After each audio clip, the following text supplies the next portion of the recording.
यतिको मुभी चाहिँ नेपाली ऑडियन्सले डिजर्भ गर्छ। One of the most hype Nepali movie पीताम्बरको ट्रेलर हेरेको थिएँ and it has blown my mind.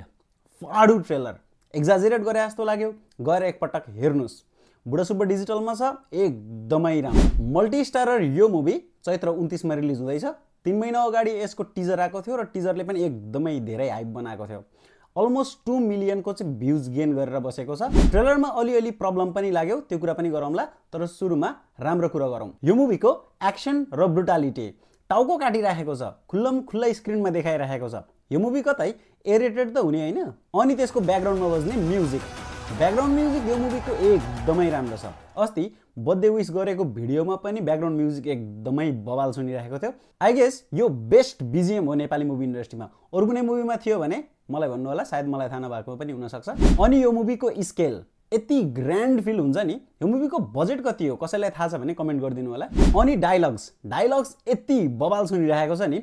Most of the एउटा चाहिँ अलिकति प्रब्लम लागेको थियो। दयाङ राईले भन्ने थियो न कसैको दाई न कसैको भाइ, इन्स्पेक्टर राई, यो वाला अलिकति क्रिन्ज फिल भएको थियो। यो मुभीको सङ पनि चार्ट बस्टर भइसकेको छ। यो हिसाबले भन्न सकिन्छ कि यो मुभी स्योर शट ब्लकबस्टर हो।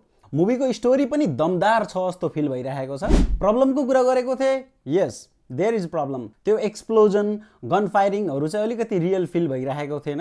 यसले मुभीको स्टोरीमा त्यति धेरै ह्याम्पर गर्दैन भन्ने मेरो एक्सपेक्टेसन हो। म मुभीको लागि एकदमै धेरै एक्साइटेड छु। चैत्र 29 मा भेटौँला। Like and follow.